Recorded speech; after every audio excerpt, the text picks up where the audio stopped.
Île Notre Dame. We're in Montreal in Canada, and it was in this island in 1967 that the great exhibition of Expo took place. Right now, however, we're at a racetrack, the Circuit Gilles Villeneuve, where the great Canadian driver won the first Grand Prix of Canada that was run here in Montreal in 1978.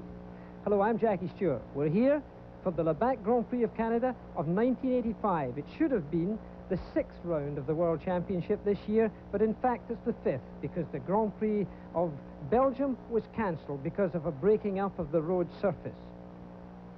Elio De Angelis is on pole position. We're expecting a very exciting Grand Prix. Senna's his own teammates in the front row with him. So we here at ESPN will be bringing you live coverage today of the Labatt Grand Prix of Canada. One of the great things about Grand Prix racing is its internationalism. Here in the starting grid, for example, there are 7 different nationalities and the fastest 8 drivers. And of course, that's not the only international thing about this. We've got a Scotsman doing the commentary from this end. We're in Canada. We're covering from the United States of America. And on this occasion, our feed is from CBC, Canadian television. And working with me on this weekend is Brian Williams. Brian, you've been looking at it all weekend. What do you think of it so far?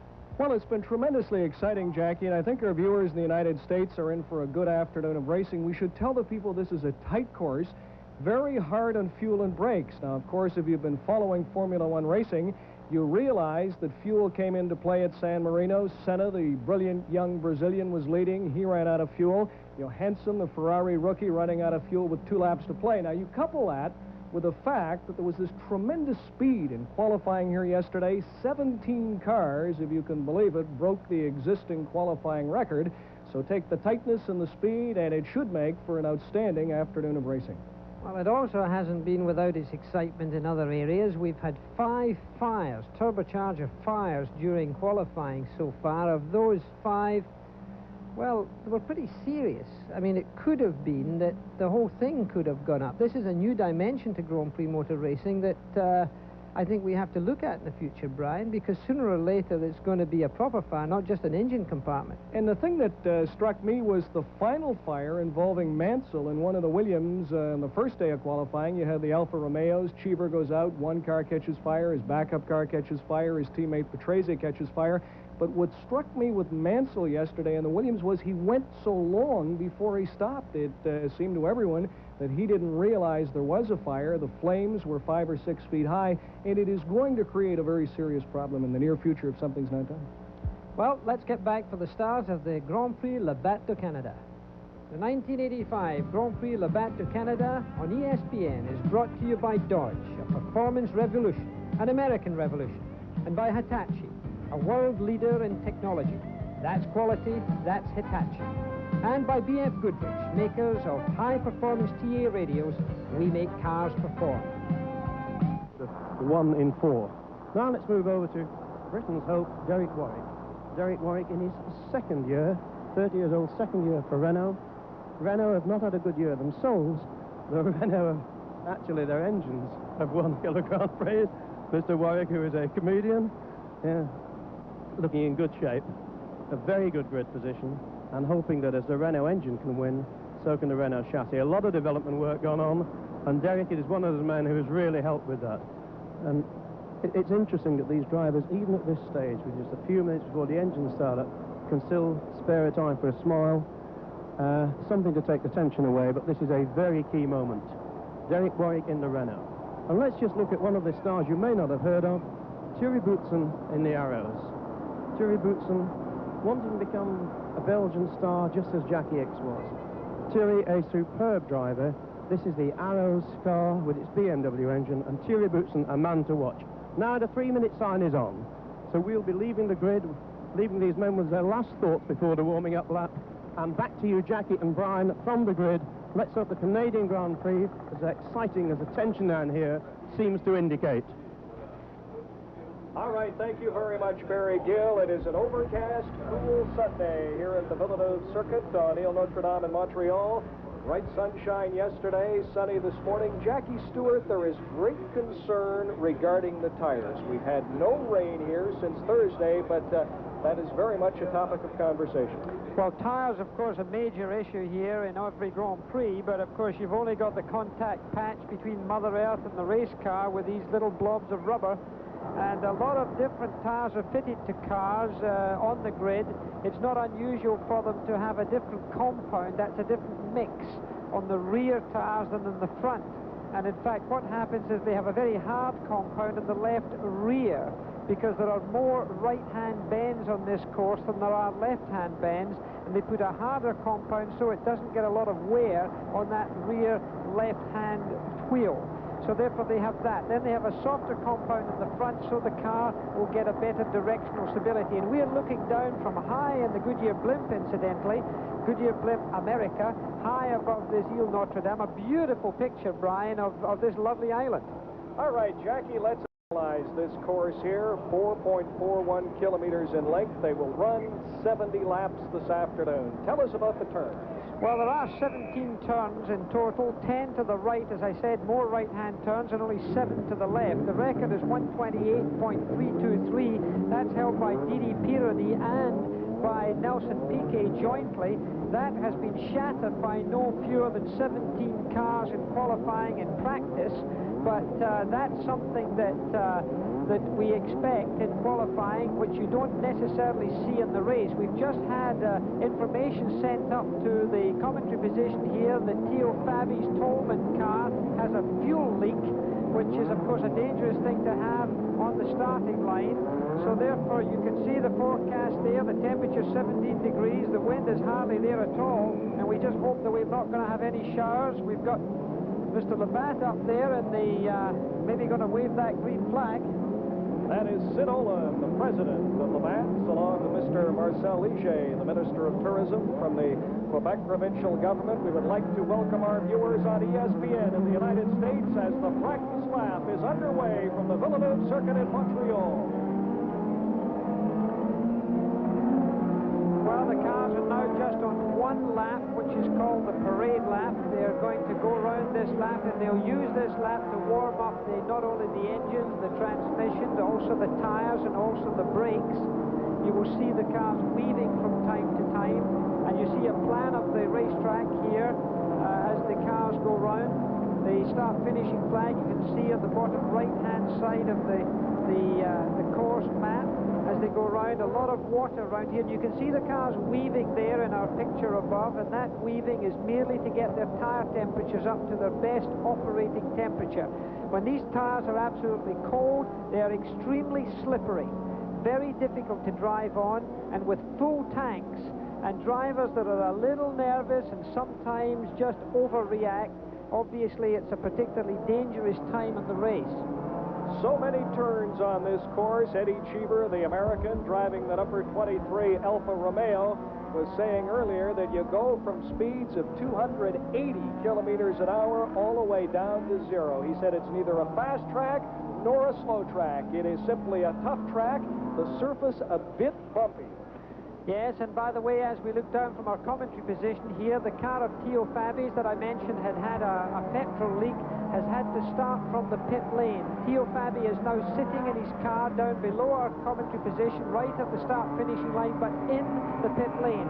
When the start takes place, all of the cars will start, and only after they have passed the start-finishing line on the racetrack will Theo Fabi be allowed out onto the racetrack, so he will be behind the entire field.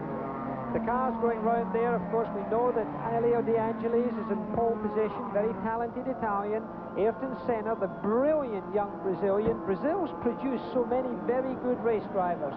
Carlos Paci, Emerson Fittipaldi, Guerrero, Nelson Piquet, and now Senna. Fantastic lineup of great drivers.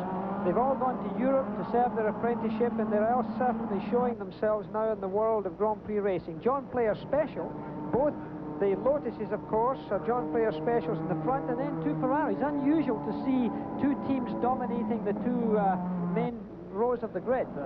You mentioned the Brazilians. The defending champion, of course, is a Brazilian, Nelson Piquet. He had the pole last year and won this race. Once again, let's join. And here they come down the straight. This is the slowest you're going to see them this afternoon. This is the moment, really, when the drivers know that it's all about to happen. They missed, don't forget, the Belgian Grand Prix. The Monaco Grand Prix must seem a long time ago for them. Here they are now. And I work out they've got something like 20,000 horsepower. Drives from 11 nations, waiting for the red light as soon as they get onto the grid. Now, back to you, Brian and Jackie. As we look down, tremendous anticipation, a record crowd here in Montreal. The red lights, this light system you see in the top right-hand side of your picture there, only when all the cars have come to a stop will that red light go on.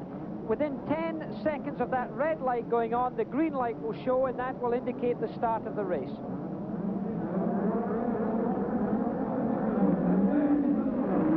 We are underway from Montreal. The pole sitter, Elio De Angelis, is first through, and it looks like a clean start. De Angelis is followed by his teammate, the young Brazilian, Ayrton Senna, and then the two Ferraris, Alboreto and the rookie Johansson. Alan Prost got himself up into 5th position there. Piquet's Brabham, he looked like he might have been in trouble a little bit. He was very slow at the beginning as they weaved their way through without any trouble. Jackie, it's going to be very interesting to watch the #1 McLaren. There it is, just turning the corner of defending world champion Niki Lauda. Now, he is starting way back from the number 17 position, but he had the fastest time this morning. A lot of people figure, there it is, right there, car #1, that Lauda is really going to move up through this field. I think he will. He'll take a couple of laps to get it sorted out, quieten everybody down before he goes.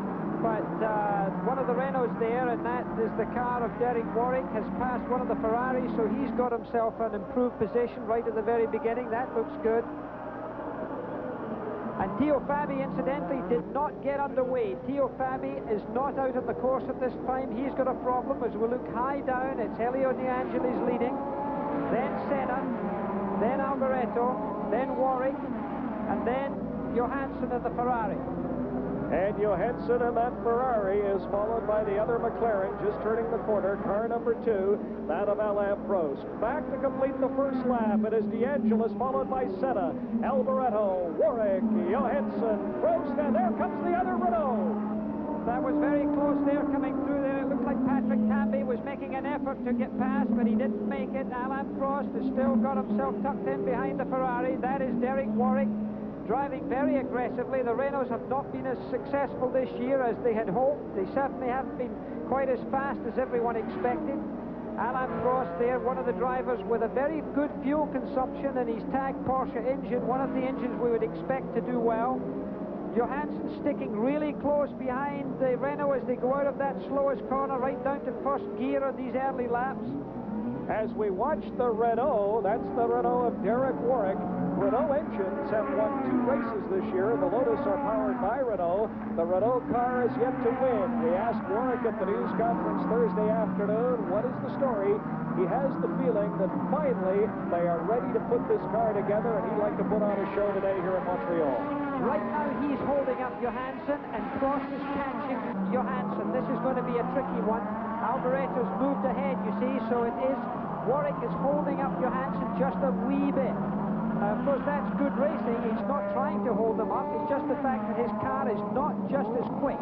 You can see everybody piling up behind the Renault of Derek Warwick's. Patrick Tambay is closing up on Alain Prost because of it, but De Angelis is well ahead there with Senna comfortably tucked in behind him. Then comes Alboreto, Warwick, Johansson, and the other Renault of Patrick Tambay. Patrick Tambay would dearly love to win on this course, as he was a very close friend of the late Gilles Villeneuve's, and says it means an awful lot to him to race on the Circuit Villeneuve.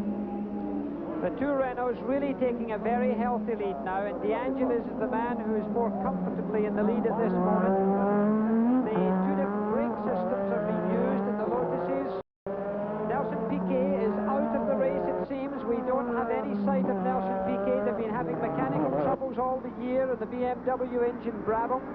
Not at all been a competitive season for Brabham so far, so it looks like Nelson's dropped out.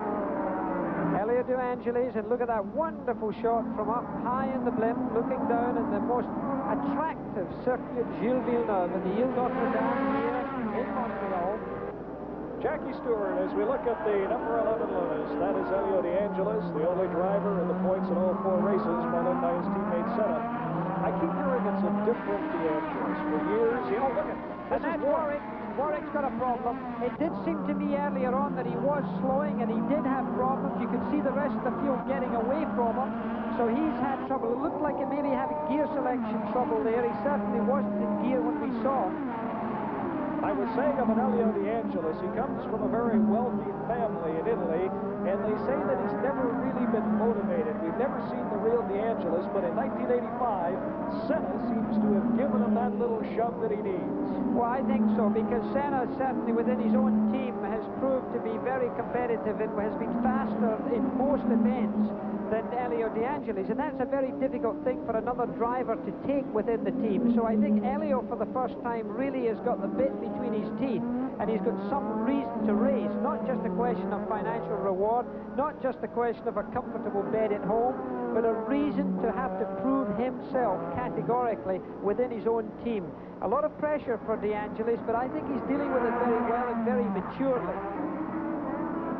As we look at De Angelis, live coverage after 3 laps here in Montreal, it is De Angelis by 2 seconds over Senna, followed by Alboreto, Johansson, Tombe, Prost, Rosberg, Boutsen, Cheever, Mansell, Patrese, Warwick, and Winkelhock. Niki Lauda, by the way, started in the number 17 position, right now is running 14th. Michele Alboreto. And just walking in front of us below our broadcast area here at the start-finish line is the defending Canadian Grand Prix champion, Brabham's Nelson Piquet. He is out of the race. Came here last year. He hadn't finished a race in 6 starts in 1984. Won here and, of course, won the next weekend in Detroit. So it is official now. Piquet, the defending champion, is through for the afternoon. Very much alive is De Angelis. Theo Fabi has now joined the race again. So Theo Fabi, famed for his Indianapolis performance a couple of years back there, has now joined the race but is 1 lap in arrears. In the lead, incidentally, De Angelis is leading Senna by 2.51 seconds. So 2.5 seconds he has in hand, which is quite a bundle. Elio De Angelis, always known as competitive in practice. He said to me this morning, we're here to tell you, in 1985, Lotus is no longer competitive only in practice. As we look at his teammate, running second, that is car number 12, Brazil's Ayrton Senna, who won in Portugal and was leading when he ran out of gas at San Marino. Remember, passed by Johansson, only to have Johansson himself run out of gas 2 laps later. And there's Nelson Piquet. Now, Nelson won't be a happy boy. He's had a very sad season so far. And there's the Ferrari. He is now making up a little ground. Alboreto is making up a little ground there on Senna. Nelson Piquet having a drink there from his reservoir for refreshment, which he keeps strapped to his chest during a race. Racing drivers do get dehydrated. There's the other Ferrari, Jackie, number 28, Johansson.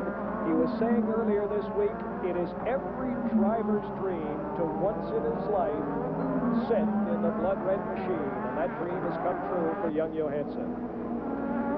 There's the other Renault. Warwick was having trouble. That is Patrick Tambay, the Frenchman. Tambay's up to 5th position right now. Eddie Cheever, the only American in this race, has joined up into 8th position. A very good improvement for Eddie Cheever.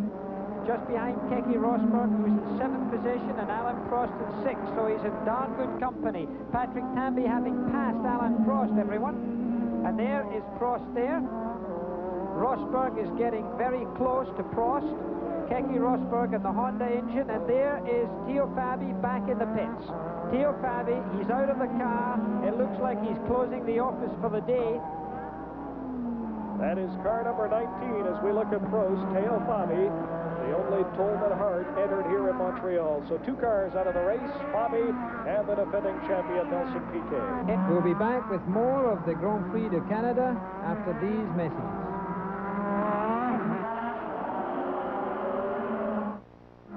Ayrton Senna from Brazil. That That's DeCesaris in the first of the Ligiers into the pits. His teammate Jacques Lafitte, who won here several years ago, also with Ligier.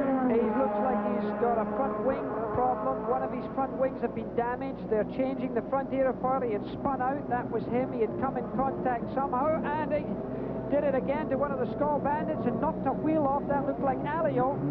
He's had a lot of trouble using too much power there, getting a little bit excited. I'm afraid DeCesaris has been off more road racetracks than he's been on them recently. He seems to constantly get himself in trouble. And that's the steaming wreckage that's been left here. There is Johansson looking in his mirror.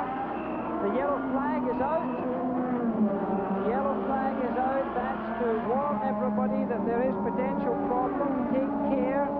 Do not pass under the yellow flag. That is one of the regulations. And there's Nicky Lauda finding his way through the traffic. Nicky Lauda is up to 12th position now. That looks like Alio's car that's smouldering there with the left front wheel very much off at an angle, and it was he who ran into the car of DeCesaris after DeCesaris spin. And that's Elio De Angelis, the lone Lotus now left in this race. He is the leader. And that's DeCesaris that he's coming up to lap now. So DeCesaris hopefully will move over and let him through, and he hasn't done it. DeCesaris was not looking in his mirror. You will see De Angelis now getting a little angry. He's managed to get past there quite easily. Now De Angelis, of course, has quite a gap between him and the Ferrari of Alboreto. We'll give you that gap in a moment. And you saw the blue flag there. For those of you not familiar with motor racing, the blue flag is to signal the driver that another car is going to pass. Elio De Angelis, his brilliant young teammate, Senna from Brazil, won in the driving rainstorm in the second race of the year in Portugal, is out. De Angelis, known as Mr. Reliable.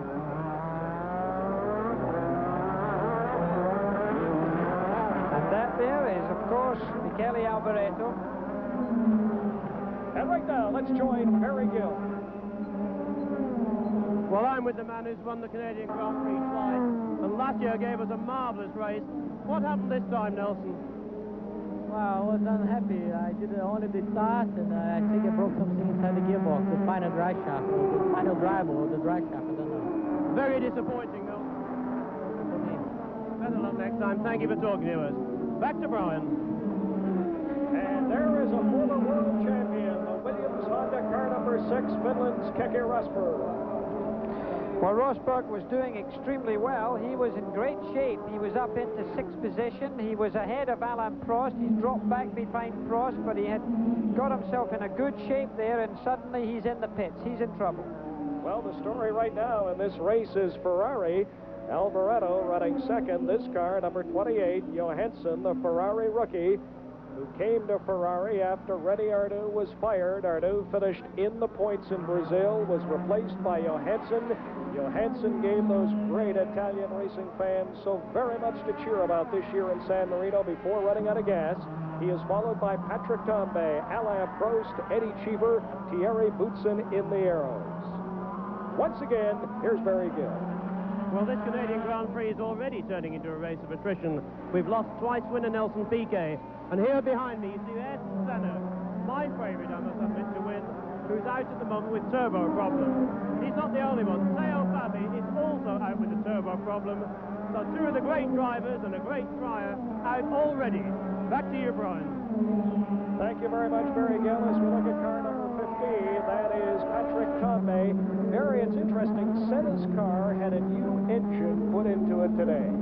Yes, and it now seems that the turbo is the problem that's gone wrong with it, so the turbo is playing up. I'm afraid the turbocharged engines are somewhat unreliable in comparison to normally aspirated engines.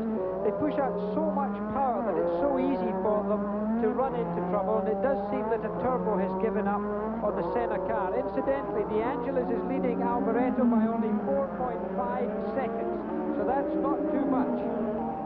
There you see a bit of pressure there. There is Alain Prost putting the power on, and keep in mind that he's going to be looking out for fuel consumption. He's got Patrick Tambay ahead of him, and he is now just recognizing this is a long race. You You've got to finish to win.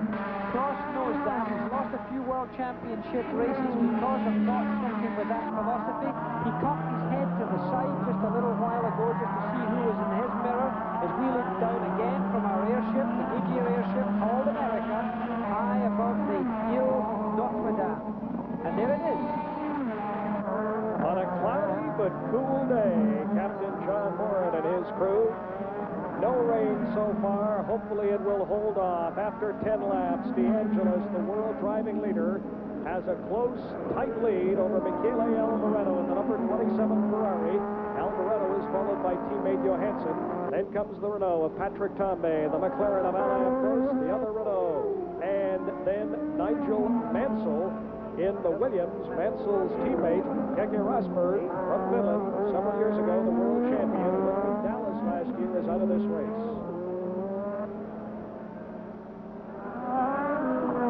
We've talked about Elio DeAngelis finishing in the points in all 4 races so far this year. 3rd in the opening race in Rio de Janeiro. It was on to Portugal, where he was 4th. Then San Marino, where he won. Remember, Alain Prost actually won the race. They weigh the top cars. His car was 2 kilograms underweight. They don't like you having a light car to get a fuel advantage, and DeCesaris or DeAngelis was declared the winner. DeAngelis was 3rd at Monaco, and now Prost is really putting the pressure on Patrick Tambay. Yeah, I think you're going to see Prost getting past Tambay. Here is the Niki Lauda that you're looking at right now. That's Lauda, and that there is, of course, the car of Derek Warwick, that's just gone back out from the pits. He was in the pits.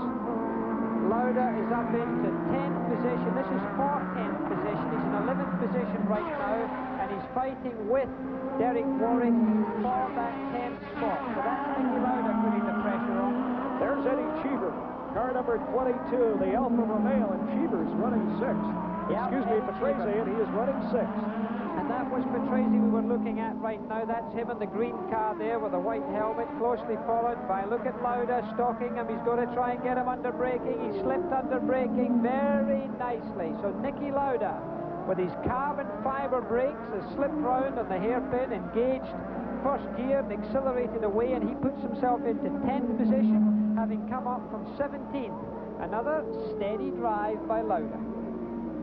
One of the arrows followed by Patrese, and we go back to the leader, the number 11 Lotus of Elio DeAngelis. Live coverage of the 1985 Labatt Canadian Grand Prix, a race that will last 70 laps. We are in lap number 12. And around those 70 laps, Elio DeAngelis changes gear, incidentally, 31 times every lap. So that's 2,170 gear changes that young man has to make.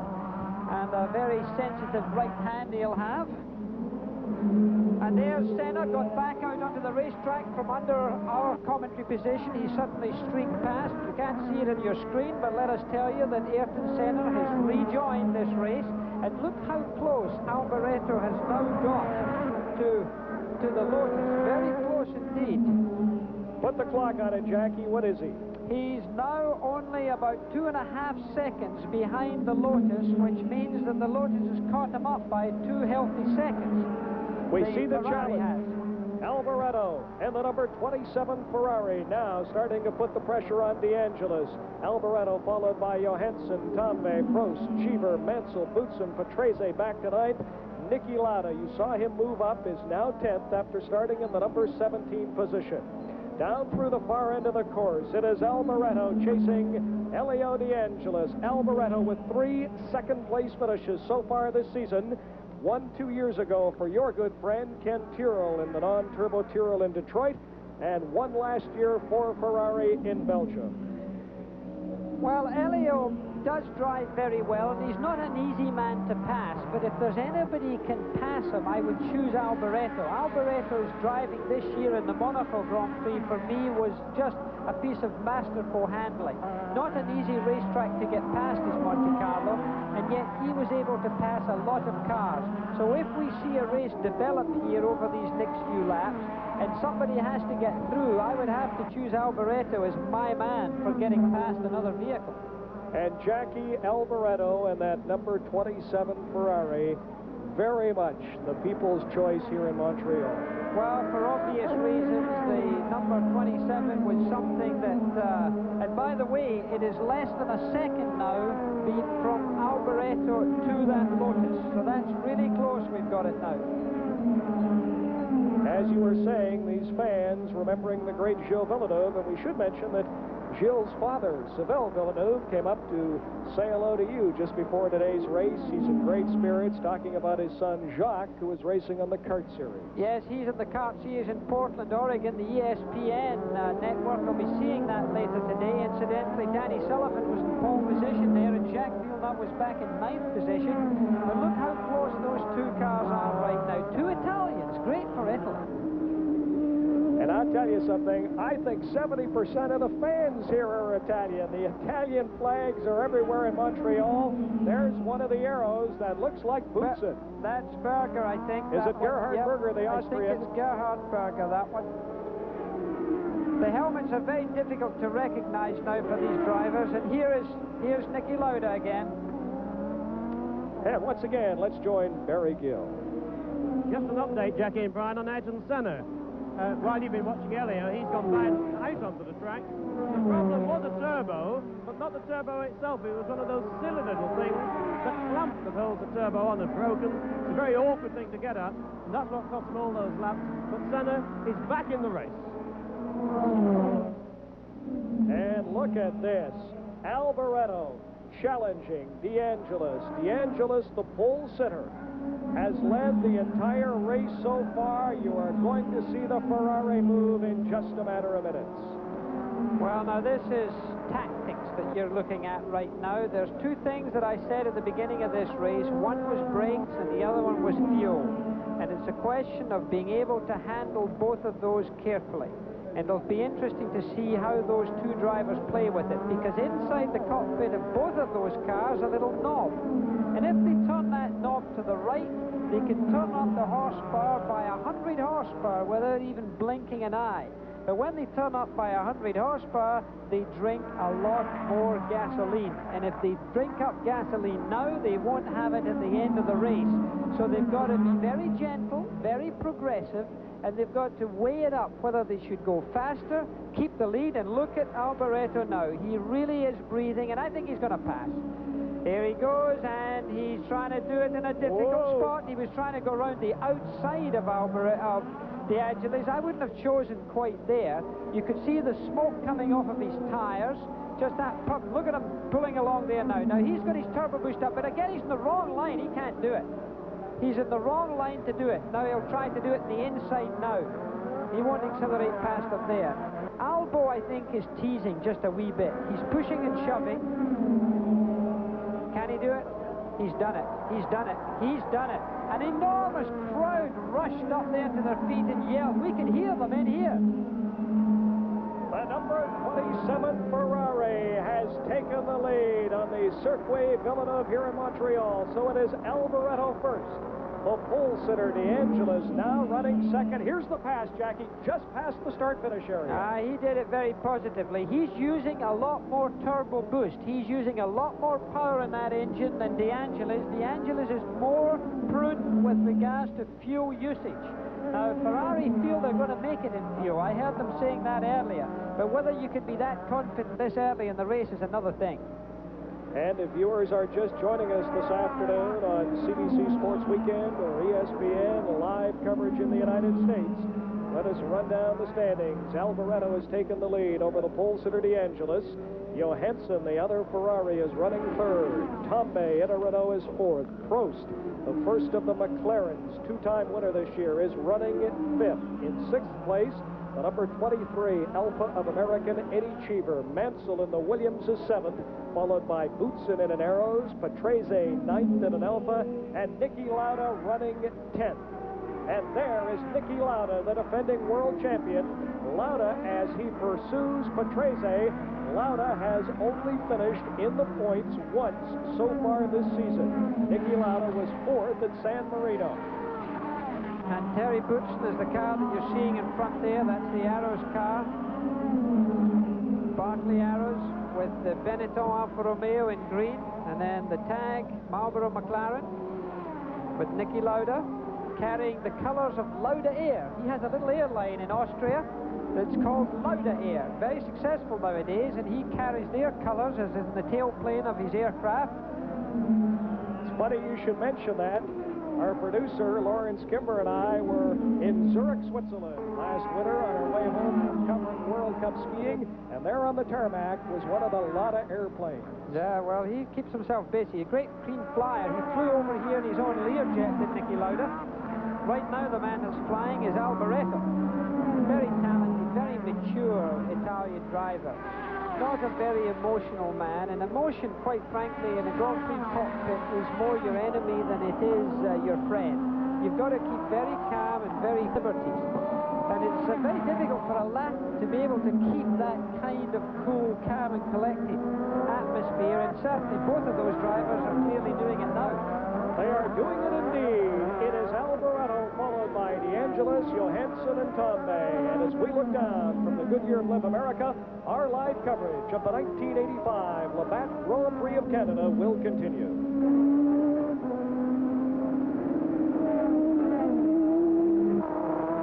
Story here is Ferrari. They are now running first and third. The leader, the number 27 Ferrari of Michele Alboreto, as he is now pursued by DeAngelis in second. There's car 28, the other Ferrari, Johansson, who is running third. It's interesting with Ferrari in the lead. Ferraris have won the Canadian Grand Prix 3 times. Jackie Ickx in 1970 at Mont-Tremblant, Quebec. Gilles Villeneuve in the number 27 Ferrari, the inaugural race on this course in 1978. And René Arnoux, now departed in 1983. And there is the young Swede, Stefan Johansson, the little leaf, as they call him in his native land. He has little leaves painted on his crash helmet.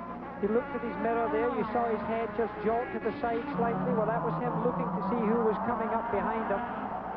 As he weaves his way through there, Patrick Tambay and the Renault. Patrick, the young Frenchman, very talented, good-looking man. Skied for France, no small talent. As we come into the hairpin, the slowest bend, and look at that, it's very nice. The Skull Bandit letting the two fast cars through. Alio allowed them just to get through there. Now that was a gentlemanly move. He could easily have taken his own line. Patrick Tambay and the Renault coming through there, developing all of those horsepower. There's Alio coming into the pits. He's got a problem in the Ram car, the Skull Bandit. Hasn't had a very good season so far. Alio currently, Jackie, running in the number 18 position. And just another little line-up there. Niki Lauda is soon going to get into 8th position, it seems to me. Niki Lauda's catching up as we watch the Skull Bandit. Not a lot of activity going on there. Alain Prost, we come back to. That is Prost, the car number 2, the Marlboro Tag McLaren with the Tag Porsche engine. And here you see the lead and the second place. Michele Alboreto driving the Ferrari, followed by the Lotus, of course, of DeAngelis. Very bumpy, these racetracks nowadays. The suspension travel on these cars is very little because they try to get the car as close to the ground as possible, and every time there's suspension movement, it's complicated for the driver and for the chassis, so they try to make them quite firm. Silverstone, where the British Grand Prix will be held this year, a little puff of smoke coming off of DeAngelis there, the inside front tyre just lifting ever so slightly under braking. And keep in mind that I mentioned earlier that brakes are a problem here, so the driver has to feel them just a little bit, and it could be that some of that brake feel is disappearing for DeAngelis. As we look at the lead Ferrari, number 27, Michele Alboreto. Earlier this week, Alboreto was asked about staying in shape. It's tremendously demanding to drive a race car, in particular under warm conditions, not too warm here today. He said, I jog. And they said, have you been jogging this week in Montreal? He said, oh no, I never jogged the week of a race. That's too dangerous. Someone said, driving a race car is safe. He says, sure, there, I know what I'm doing. Well, that's one way of looking at it. Eddie Cheever we were looking at right now. Eddie Cheever also is a jogger. He and Michele Alboreto live in Monaco together. And Eddie, that Alfa Romeo Benetton driver, they run together. They do usually 4 or 5 miles per day. Nothing heavy, but it's good for the cardiovascular. Eddie Cheever, there he goes. accelerating hard out of the slowest corner, almost of this first gear corner for some of the cars, second gear for the Alfa Romeo. Eddie Cheever, pursued by England's Nigel Mansell in the number 5 Williams. He is currently 7th. His teammate, former world champion Keke Rosberg. As we look at the American Cheever, Rosberg, by the way, is running in the number 12 position. 20th lap out of 70 of Montreal. It is Alboreto, DeAngelis, Johansson, Tombe, Prost, Cheever, Mansell. Thierry Boutsen is running 8th. Niki Lauda up to the number 9 position. Running 10th, it's Patrese, then Warwick, number 11. And we have just had a change. Lauda moves up another position. Lauda is making his move just as we had predicted. However, DeAngelis has certainly dropped back from the Ferrari. He certainly lost a lot of ground in the last 2 laps. Look at the gap there. Alboreto disappearing. There he is, Alboreto. And here comes DeAngelis. He's, I think, lost about a second and a half. Somebody having troubles up at the hairpin there. And that there being Keke Rosberg went wide, spun almost, managed to keep it together and is continuing around the racetrack. But that could have been expensive for Rosberg.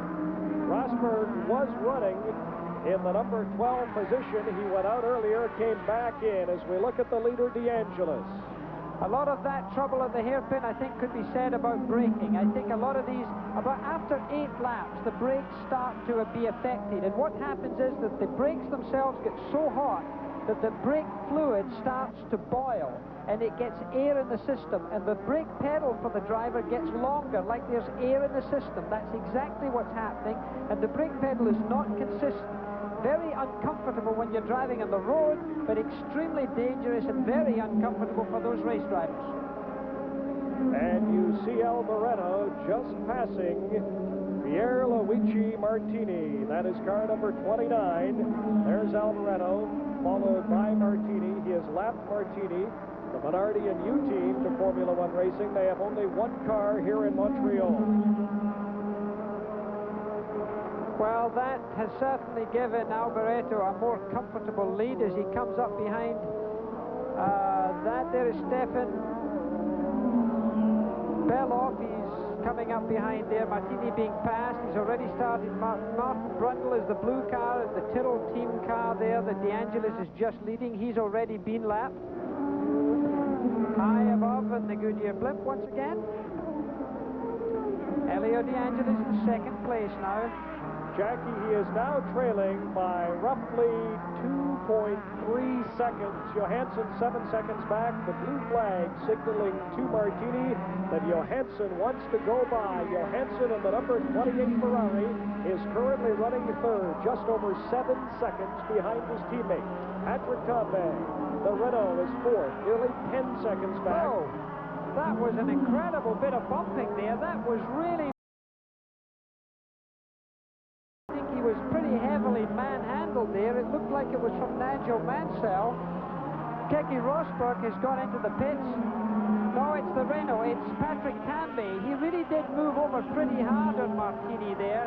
It was a little bit aggressive. He wanted to be sure of getting in there, but he could have involved himself in as much trouble as he did Martini. He got off with it. Martini just spun out. Martini has never been a factor in this race, whereas, of course, Patrick Tambay very much is. Motor Racing's 85 coverage of the Grand Prix Labatt de Canada will continue in a moment.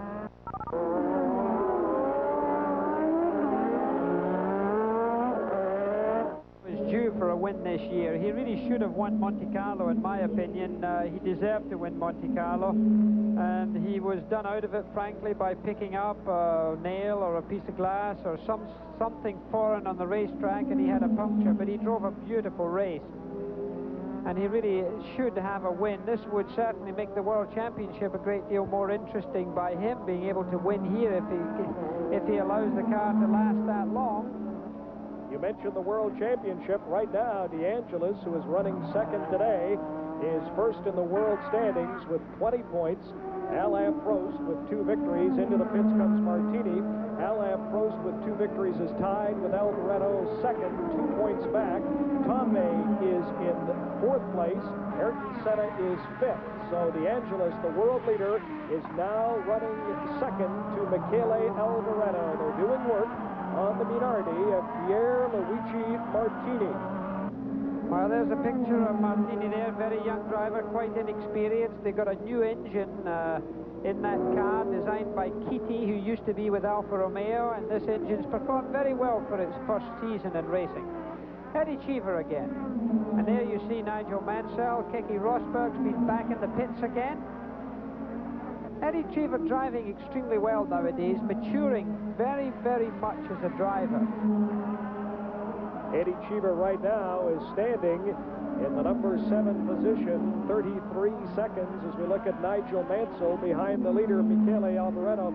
Jackie, I saw Cheever before the race, more relaxed than he's been in previous years. It almost looked like he was trying to get a suntan here today. Well, it's interesting actually. Both Mansell and Cheever, the 2 cars in your picture now, have been to McGill University and been going through during the winter season a program with the PhDs and the professors of medicine at McGill University to get a fitness program put together for themselves. And that has helped both of them. They feel very much. They've got their cardiovascular thing down. Incidentally, that's Michele Alboreto passing Mark Surer, the Brabham driver. He's lapping him. Oh! Surer didn't see him. He didn't see him. He could have chopped off the front wing and the front wheel of Alboreto's car there. Now, he looked in his mirror. Did you see him? There he's looking again. He has seen him, but in the meantime, and we see the replay of this, Alboreto thought he was okay, had to go over the curb. That kind of thing can damage a suspension unit and can be extremely competitive. But look how the Lotus has closed right up there. The Lotus is really now competitive, all because of being balked on that one corner by Surer. And look at the Lotus closing up under braking. Now Alboreto, is he worried by that front wing? Alboreto's in trouble, he's going to be passed. It looked like gear selection coming out of the corner there. Alboreto still manages to hold it, but he seemed to be slightly sluggish out of there. And he's been able to pull away. This McGill University thing, incidentally, was very interesting to me because I was always fairly fit when I drove racing cars, and it's absolutely essential that a driver keeps himself in good physical condition. The pulse rate they can get in a race car, you know, I had readings right up to 200 beats per minute in pulse rate while driving a car on the very fast corners. The highest one, incidentally, that Nigel Mansell got earlier this week was a low reading, 158. And that was because there's no really fast corners in this racetrack. But a race driver loses about 5 or 6 pounds in a race, you know, maybe 2 to 3 kilos in a race, which is a lot. So it's very important to be able to keep that kind of fitness. And it's interesting that they both came to McGill to do this, as also did Patrick Tambay and Senna. He's not comfortable. You know, he's worried about that situation. He went over that curve, but he's not all that comfortable with that car. He needs another lap to settle back in again. There we have a walk back. That's there Warwick walking back. Derek Warwick, who's been in the pit several times. He's had a problem, a major one for today. But at least he's walking on, Brian. And as they complete lap number 26, Michele Alboreto in front of Helio De Angelis, followed by Stefan Johansson, Patrick Tambay, Alain Prost, Nigel Mansell, Eddie Cheever, Niki Lauda running 8th, and Lauda is nearly 45 seconds behind Alboreto. Jacques Lafitte, who's not really in contention here, way back in 13th position, incidentally, has been penalized 4 minutes for jumping the start. So that position that we're giving you, 12th position, is probably not going to be nearly correct in the end results. If you jump the flag, of course, you do get penalized. Nowadays it's a green light instead of a flag, but he certainly did anticipate the start. Ferrari trying to win here in Montreal for the second time in 3 years. They would be their 4th win overall in the Canadian Grand Prix. Brabham and McLaren have each won the Canadian Grand Prix on 4 occasions. Ferrari has won it 3 times. Tiro, both by Jackie Stewart, 71 and 72, has won it twice. Williams. Alan Jones also winning twice back-to-back in 79 and 80. Live coverage of the 1985 Labatt Canadian Grand Prix will continue.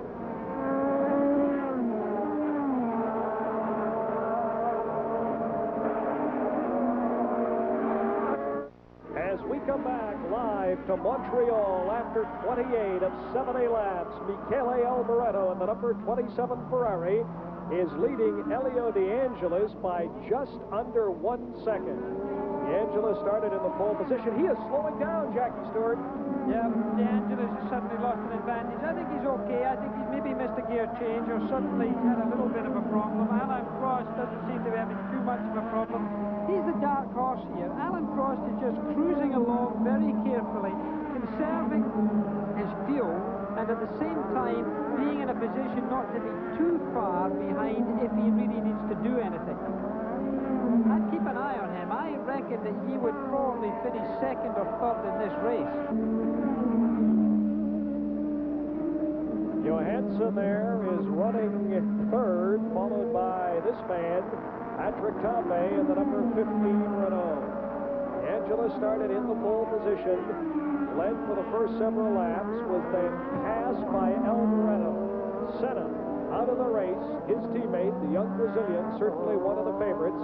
Tambay driving a strong, steady race, 10.48 seconds right now behind Alboreto. Patrick Tambay is not a small man, quite a big man. We were talking about his fitness earlier on. He weighs about 72.5 kilos. Not any small, skinny young man. But of course, you've got to be strong too to handle those things. And Jackie, he is fourth right now in the world standings with 10 points. Trails the leader, De Angelis, who has 20. And he's behind Prost and Alboreto with 18 each. The current standings in this Canadian Grand Prix: Alboreto, De Angelis, Johansson, Tambay, Prost, Mansell. Niki Lauda is still running 8th after starting in the number 17 position. Across the start-finish line is Alboreto, followed by De Angelis. De Angelis now starting to work his way back in. He's trailed by as much as 5 or 6 seconds, has been within a second, is now, as he went by the last time, we had him at roughly 2.3 seconds out of the lead. With the brake horsepower that these cars run, around about 800 horsepower in the race, up to 850, and in qualifying they can boost that horsepower up to about 1,000 brake horsepower. There they would change from first to second to third to fourth to fifth very quickly. Alboreto going round there, he changes gear around here 31 times every lap, as also does De Angelis. Jackie, who would change gears? Do you know the most on this track? Well, in fact, Ayrton Senna told me that he changed gear 34 times, which was by far the fastest and most often that anybody changed. The least was Martin Brundle, who told me he only changed 23. Now, of course, he's in the normally aspirated Ford Cosworth engine and doesn't have the turbo boost and so forth that everybody else has. He only did 23. Interestingly, Alan Prost only changes gear 24 times, and then next was Patrick Tambay at 27 times. It's interesting because Tambay and Senna run the same engine, the Renault engine. One changes 34 times, and the other changes 27 times. That's considerable difference. A lot of drivers jump through gears, you know, when you're going through like De Angelis is right now. He'll be in fifth gear right now. Now he goes into third gear for here. He may jump straight from fifth to third rather than going from fifth to fourth to third to save time. It's a little stiffer on the transmission if you don't get your timing right, but of course it does save another effort and another little bit of time. So of course it allows the driver to think more about the corner rather than about changing gear. We are approaching the halfway mark of this 70-lap Labatt Canadian Grand Prix on the Circuit Villeneuve on Ile Notre Dame in Montreal, as De Angelis, the world driving leader, is chasing Alboreto. Both Italian drivers. Oh, there's an accident at one of the fastest parts of the racetrack. It looks like Eddie Cheevers. No, it's one of the Skull Bandits. One of the Skull Bandits, I think it's Winkelhock. Or Alio, possibly, It's Alio. It's a white helmet. I think it's Alio. He's getting out of the car, which is good news, because that's at a very fast place indeed. That is a tricky one. Now, they'll have to look out for the debris there. Look at it across the racetrack. Very important. The drivers pay a great deal of attention. Here is the replay. He spins on one of the fastest parts. He hits backwards, then spins in forward to the track. Now, these chassis are now made of composite carbon fiber. They're very strong. They allow a driver to survive where in the past, in the space frame cars, surely they would have had leg injuries and a great many more opportunities for considerable injury. At a speed I would estimate where he approached that accident, he would have been doing no less, I would say, than about 160 miles an hour or 165 miles an hour going through there. So I don't know what that is in kilometers, but it's fairly fast. Jackie, what about the cars going over this debris? They have to be concerned about tires. Well, that's one of the major things. You know, when the car that you're looking at right now, Alboreto, had to come into the pits in Monte Carlo having picked up some debris and having a puncture. These racing tires are extremely thin because they've got to be very light. It's a sacrifice that you make when that happens, because if there is anything foreign on the racetrack that you could pick up with a sharp edge, and having an accident like we've just seen, a lot of that stuff is part of the car. It's metal, it's fiberglass, and of course that can easily cause a puncture, can cut a tire or puncture a tire. So the driver has to be very careful when going through that debris to make sure that he's not running over anything substantial. Philippe Alliot in the number 10 Ram Hard as we look at the finish area, the start-finish area from the Goodyear Blimp America. Very, very lucky, A, that he was not injured, Jackie, and B, that he wasn't being closely followed by another car, because right now, Alboreto is coming through the start-finish area into the area where the accident occurred, and as you say, that is one of the fastest areas on this course. The yellow flag is still out. That is the caution flag. And by the way, Alboreto's opened up the gap again from De Angelis. De Angelis certainly dropped back considerably there. So Alboreto has put on a little bit of pressure there. There's no sign of De Angelis.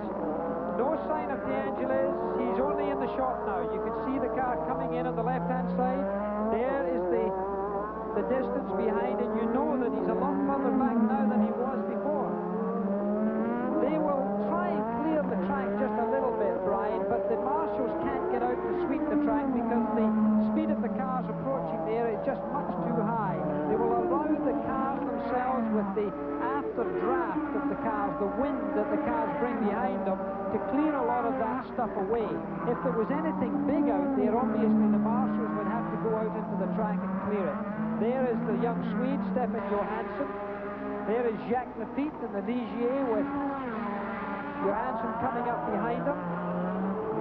ESPN's coverage of the 1985 Canadian Labatt Grand Prix of Canada will continue in a moment.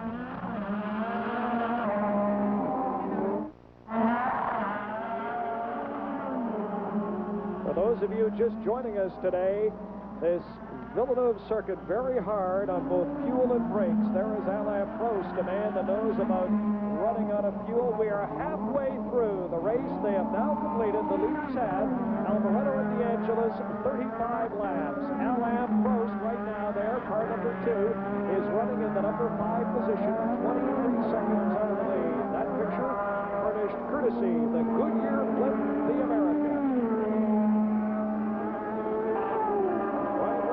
Three-time world champion Jackie Stewart, and one of Britain's foremost racing journalists, Barry Gill. Hope you're enjoying the 1985 Canadian Grand Prix. Alain Prost, car number 2, won the inaugural race of the year in Rio de Janeiro.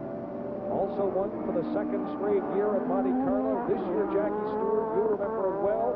The race went the full distance. It was 1 year ago. Our racing fans might remember we carried the race, that it was called halfway through because of the rain, and Ayrton Senna was livid at the time. Young Senna figured he had a real shot at winning his first Grand Prix. While Alain Prost there going round there with his turbo boost quietly turned down, he will be revving that engine up to around 12,000 revs. The Ferrari there you're looking at right now, number 28, Stefan Johansson, coming through. Johansson in 3rd position, a very comfortable position for him. Going through one of the slowest corners of the racetrack. First gear, second gear, third gear, fourth gear, fifth gear. 5 gears in the Ferrari, looking at his mirror, just cocking his head to the side, looking at his right-hand mirror. The double yellow flags there because they've got a truck there. You can see the truck with the flashing lights, removing the damaged car of Alliot. Just in case another car goes into that, it's an accident that can occur, and if a racing car collides with what they call a dead car, it can worsen the accident considerably. The great Clay Regazzoni, the Ferrari driver who was driving a Williams at the Long Beach Grand Prix, crashed into the back of another car and frankly has never recovered from it, has been paralyzed from the waist down. So they like to try and get cars that are no longer in the race, either damaged or just retired, away from the track. Well, it's been a rough afternoon here in Montreal. Out of the race, the defending champion 2 years ago, the world champion Nelson Piquet. He also won here in 1983. Philippe Alliot, you saw the Ram. He is so lucky to not be seriously injured. Manfred Winkelhock out of the race, and all 5 cars out as we look at the leader, Alboreto, passing Martini in the Minardi. If you're just joining us this afternoon, I'm sure you're wondering about Ayrton Senna, the young Brazilian. Ayrton Senna today, who started second behind his teammate DeAngelis, just ahead of Alboreto and Johansson. They tell me right now, our statistician Ken Tyrrell Jr. tells me he is roughly 6 laps out of the lead. Now, Senna was running right up there, but had to come into the pits. He is back in the race. Ayrton Senna will not be a factor here this afternoon.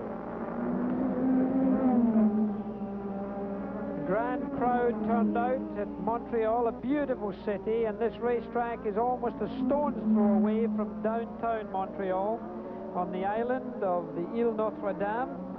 The circuit, quite correctly called the Circuit Gilles Villeneuve. Gilles Villeneuve won this Labatt Grand Prix of Canada on his very first running in 1978.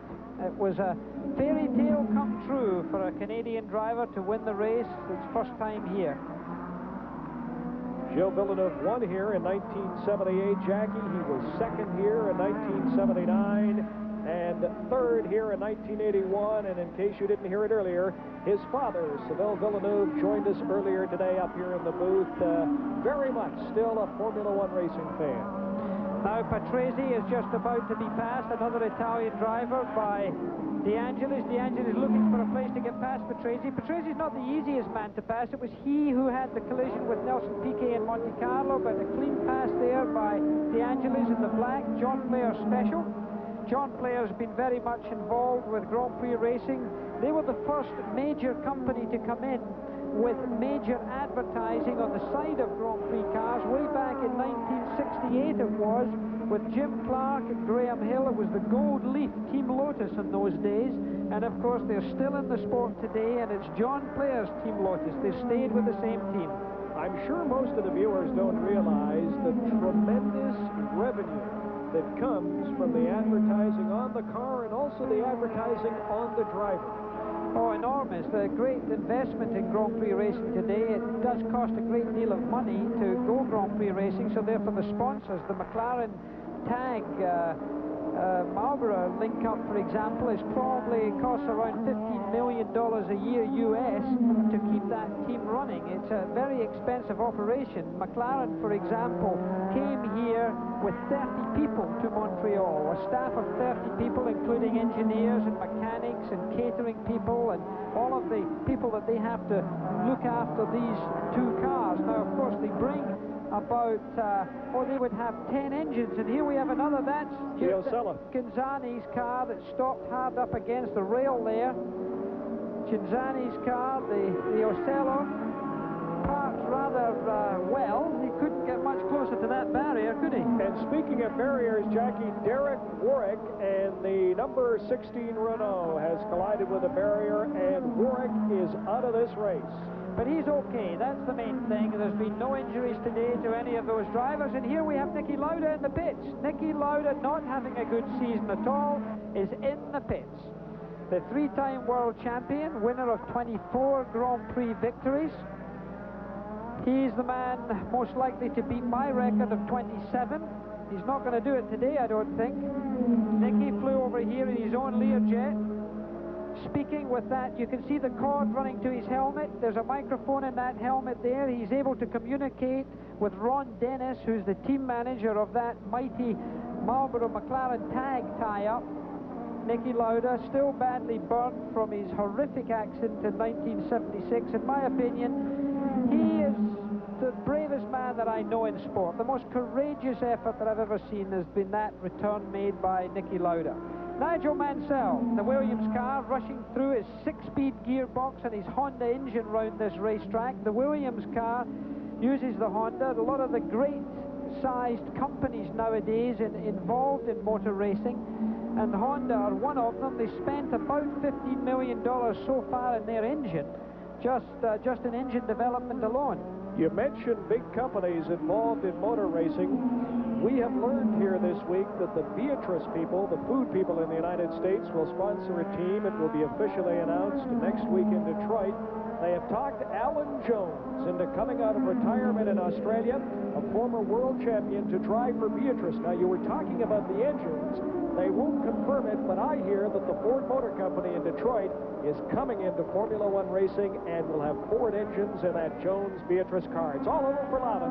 Well, oddly enough, there's speculation that Lauda might be driving that Beatrice car next year. That's one of the rumors going around here in Montreal.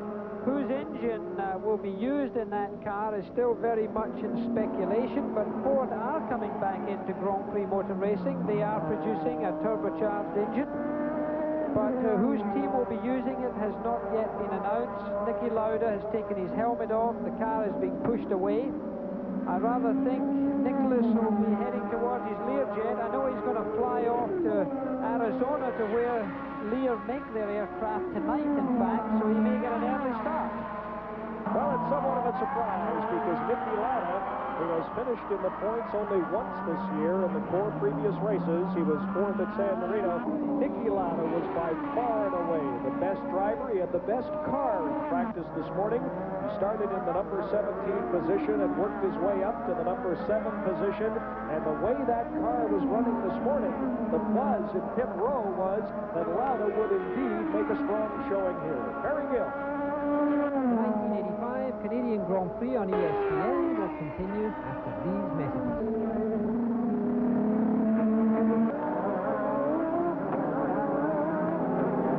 Little bit of damage to the car. It's not because of an accident at all, is it? You haven't had any problems? No, I ran over some wreckage of the accident then. For the Alio car. Bad luck, Nicky. Thank you for talking to us.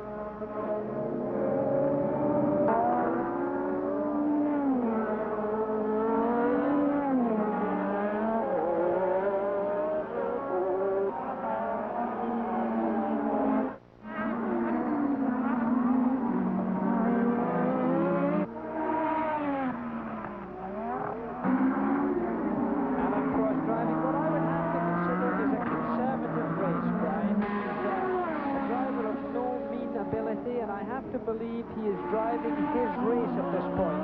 Whether he accelerates closer to the end of the race when he is more confident about his fuel and his brakes is another matter. But he can't give too much space before he starts that charge if he expects to win. That's assuming that the cars ahead of them have got quite enough fuel to last the race. If you're watching this race at home, for goodness sake, don't go away or switch channels, because this can be the most important part of the race, and I think you might see the most drama coming up here, because fuel is going to be a story. And of course, this Montreal circuit, as Eddie Cheever said, neither really fast nor really slow. It is just tough on brakes and fuel. And Alain Prost remembers the fuel story in San Marino. Ayrton Senna was leading with about 4 laps to go. He ran out of fuel. Senna now running about 6 laps back in this race. He was passed by Johansson in the number 28 Ferrari. As we look at Johansson's teammate, the leader Alboreto, Johansson then ran out of gas with 2 laps to go at San Marino. And believe me, folks, this course is much tougher on fuel and brakes than San Marino. It is Michele Alboreto now by 5.5 seconds over DeAngelis, and I understand Barry Gill standing by with Renault's Derek Warwick. You looked so happy when we saw you on the grid. You're obviously very confident. What went wrong? Well, yesterday when we ran on full tanks, the car was very good. We were doing low 29s, And today the car was jumping all over the place and very, very difficult to drive. Fastest lap doing 32.5. So somewhere from yesterday until today, the car has been changed and just impossible. What happened to put you out? Around the back of the circuit, there's a lot of marbles and rubber off the line, and I went into the corner, just touched the curb, went about 6 inches offline, hit the marbles and went into the barrier. How badly was the car damaged? Just basically burst the 2 tires, so I couldn't get back. Well, bad luck, Derek. Better luck in Detroit, and thanks for talking to us. Thank you very much. Derek Warwick, not making any excuses. Over to you, Jackie. Well, thank you, Barry. We look at Elio De Angelis coming through there with the Lotus, not sliding the car too much, just threading it through there, but he's far enough behind Alboreto that he's not threatening him at this moment. We look at the Lotus. It is powered by a Renault engine. That's Beloff in the Tyrrell number 4. The Lotus is powered by a Renault engine. The Renault engines have won 2 races so far this year, both for Lotus, Sennis and De Angelis. Renault cars, though, have had all kinds of trouble finishing. Warwick, we just heard from, was 7th in Portugal, 5th in Monaco. His teammate, Patrick Tambay, who right now is running in the number 4 position, was 5th in Brazil, 3rd in Portugal, and 3rd in San Marino. Jackie Stewart, I know you have a great fondness for Ken Tyrrell and the Tyrrell Racing team, and I understand that Tyrrell, for the French Grand Prix in the near future, will have Renault turbo engines.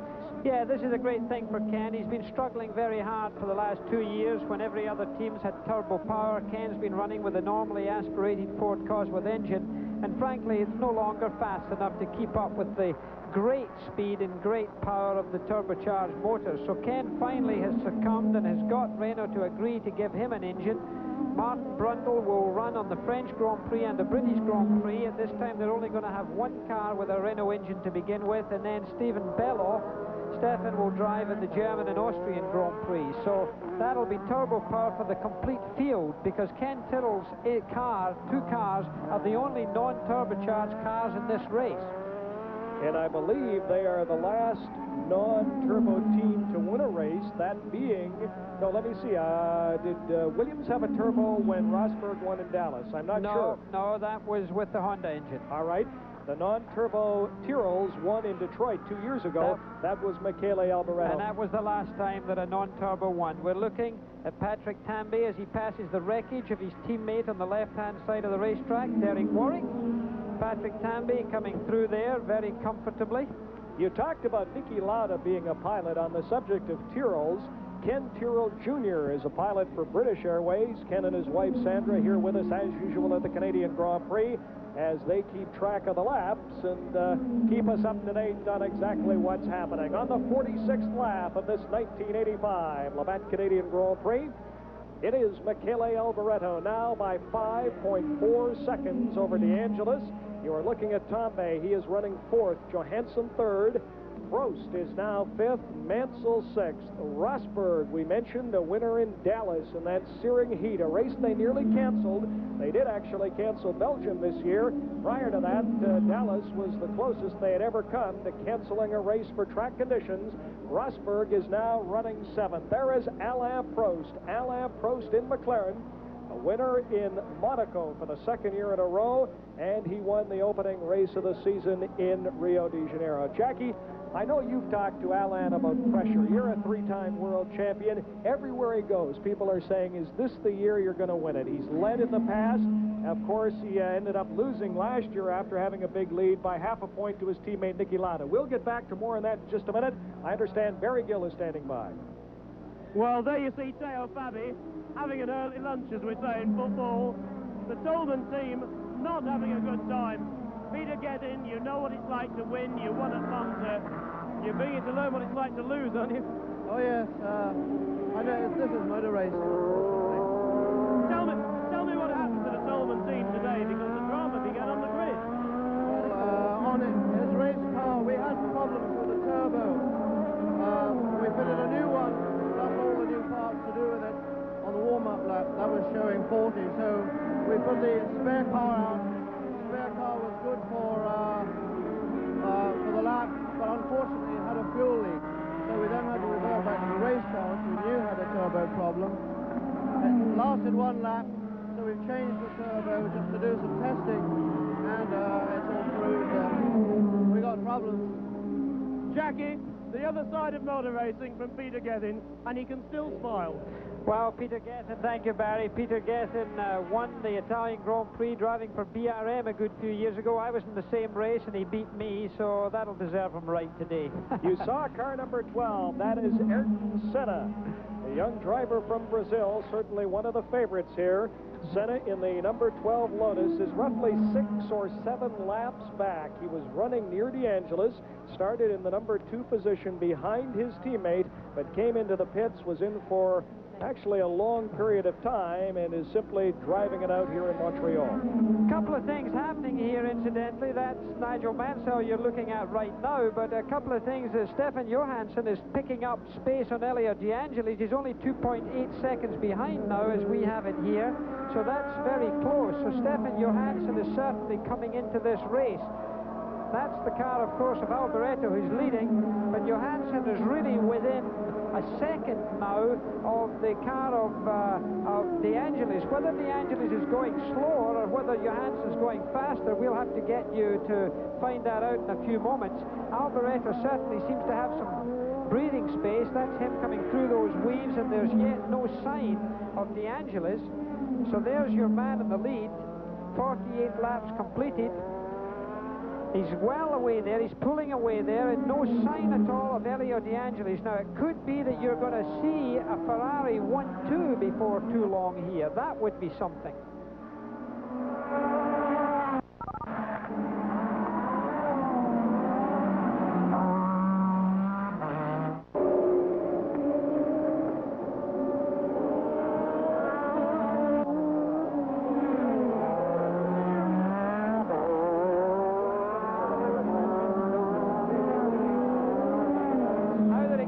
Out first gear, second gear, third gear, and for the moment we've gone back to Alan Prost.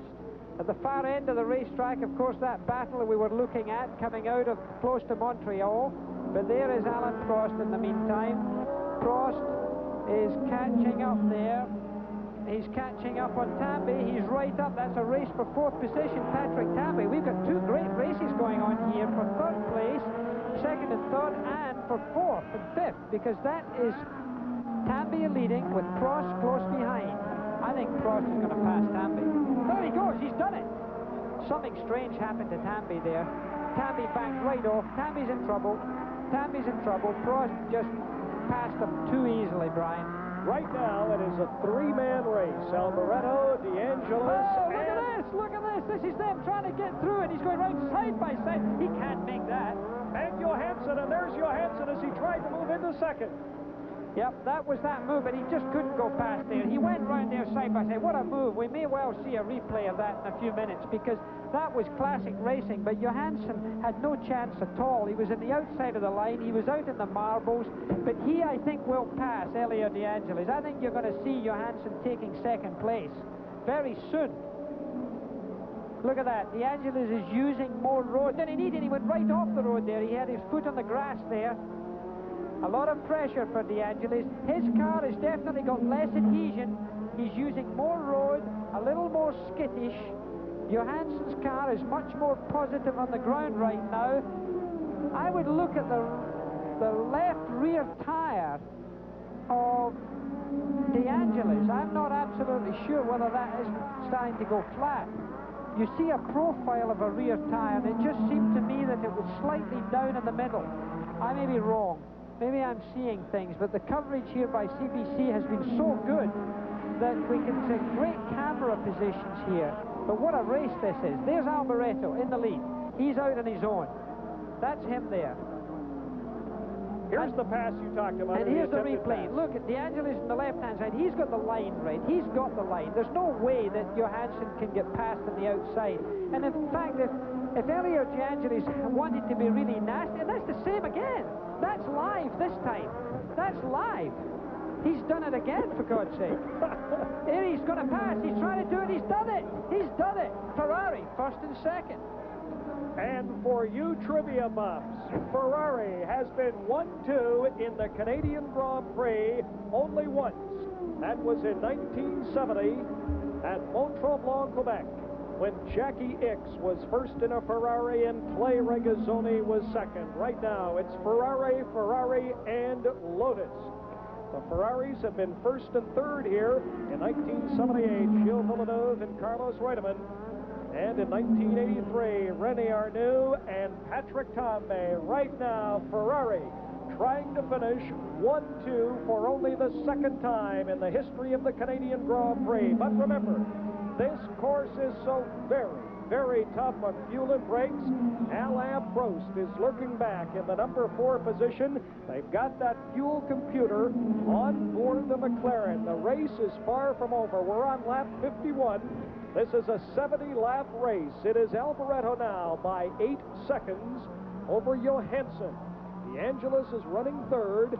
Alain Prost is fourth, followed by Patrick Tambay, Nigel Mansell, and Keke Rosberg. But the story is the 2 Ferraris and the Lotus as Michele Alboreto comes by in front of this large, enthusiastic Montreal crowd. Viva Ferrari, they're shouting. A lot of Italians in Montreal. The place seems to be made up of Italians right now. I see Ferrari flags all over the place.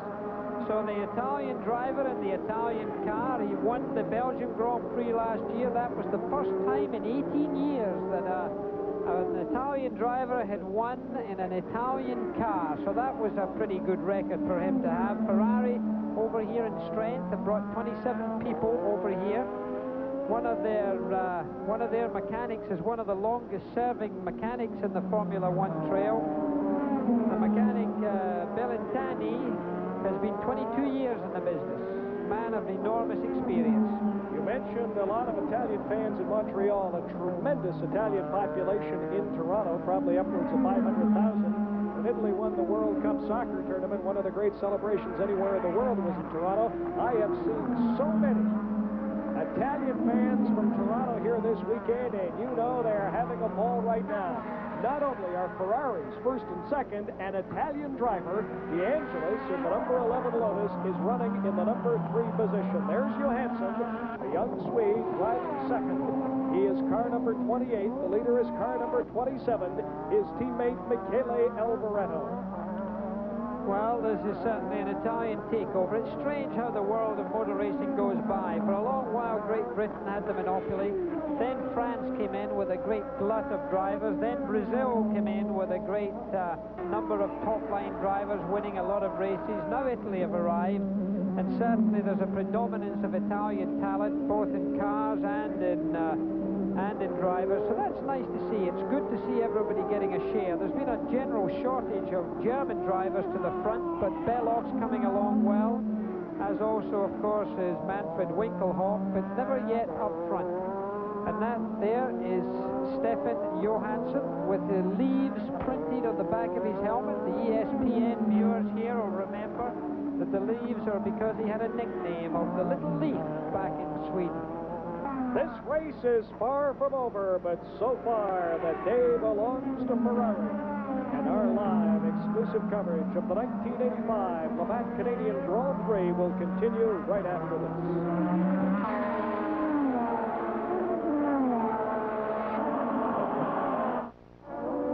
For Romeo is pursued by the Williams. The Williams of number 5, Nigel Mansell, right now is standing in the number 7 position. Car number 22 is Riccardo Patrese. So actually, Mansell is trying to lap Patrese because Mansell stands 7th and Patrese is 11th. Well, Riccardo Patrese, as I said earlier, is not the easiest man to get past on the road. It will be interesting to see how Mansell deals with that. And he's trying to do it right now. The Honda Power getting past there very easily. A great amount of horsepower in this Honda engine. It develops more than any of the other Grand Prix engines when it's really on form. It's a very short power curve, however. Much shorter than the Ferrari we're now looking at, which is much more taut. And really, the Ferrari engine develops its torque much more comfortably from the driver's point of view. It's an easier car to drive, the Ferrari. Picks up its power around about 8,000 revs and goes all the way through 12 to 12,500 revs, developing the power, whereas the Honda as a 6-speed gearbox instead of the Ferrari having 5-speed. And look how the two Ferraris are within some distance of each other now. Johansson has really caught up Alboreto. Now, I wonder if that's planned.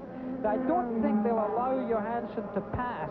I think they'll be getting pit signals, and on the pit lane there's a board that goes out, and the Ferrari team manager Piccinini, Marco Piccinini, will be giving a signal to Alboreto, and also one of the other mechanics will be giving a signal to Johansson, telling them plus on the competition how many laps to go, and if they've got to stay in position, there is no question that Johansson is going much faster than Alboreto. Now, whether he's going to pass him is another matter. If Alboreto's in trouble, well then surely Johansson will pass.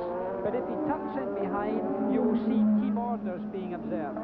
Reminds me of when Villeneuve, refresh our viewers' memories, when Villeneuve was passed when he was leading. Well, that happened in Imola, actually, in the last Grand Prix that he was able to take part in with Didi Pironi, who incidentally, Didi Pironi is here doing it on behalf of French television, just in the commentary position very close by. It's very nice to see him back again. Didi Pironi, who had suffered such a big accident at the German Grand Prix at Hockenheim in practice, he's back over here. So therefore it's quite interesting to see what would occur here. Here are the two Ferraris. Now this is a delicate situation. It depends on how well the cars are going. If they've got a big cushion on De Angelis, they will just hold their position right now. That'll be team orders. Villeneuve, of course, was leading, and Pironi, against team orders, went on to pass him. You will probably not see that happen here this afternoon.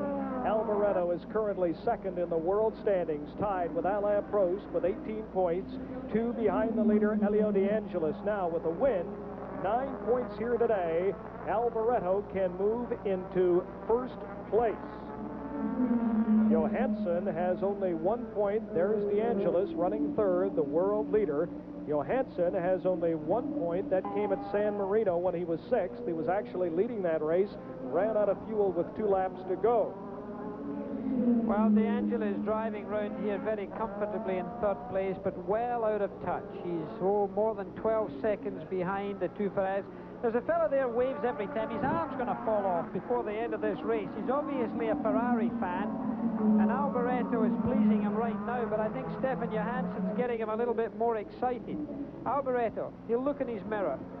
Stefan Johansson, close behind him.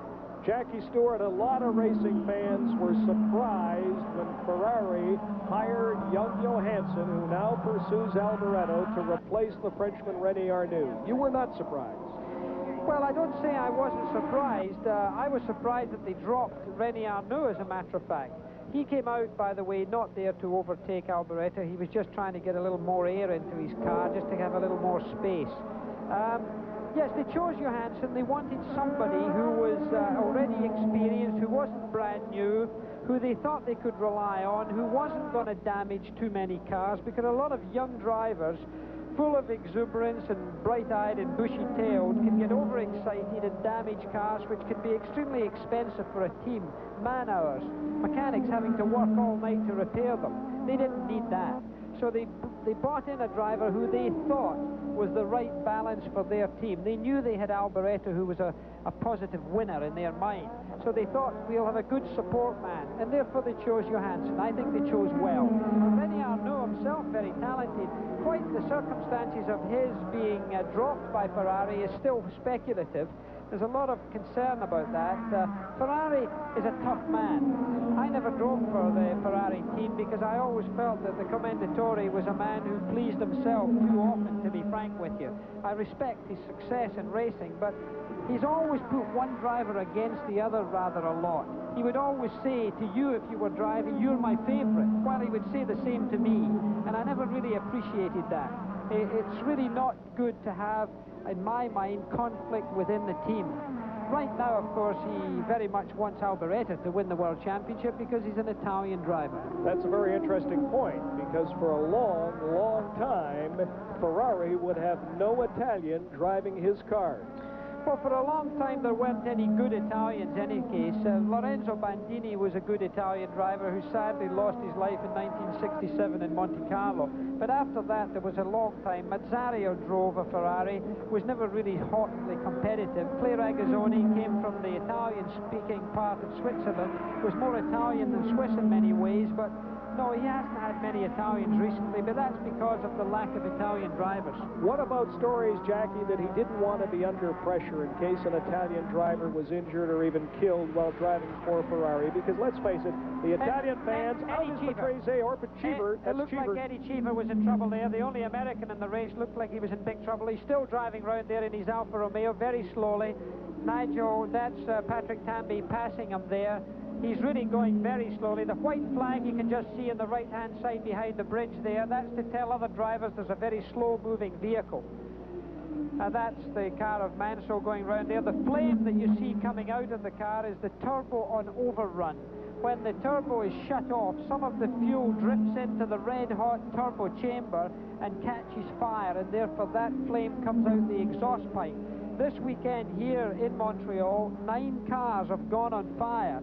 5 of them seriously on fire, and it's because of turbos spilling fuel, and when the turbo breaks or blows up, then that fuel is allowed to spill around, and sooner or later they're going to have a major fire because of it. There's a lot of concern over it, Jackie. Yesterday in the final qualifying session, Mansell's turbo caught fire, and he seemed to go on forever. As we look at the other Alfa Romeo, yes, that's Patrese, so it's Cheever that's out of the race.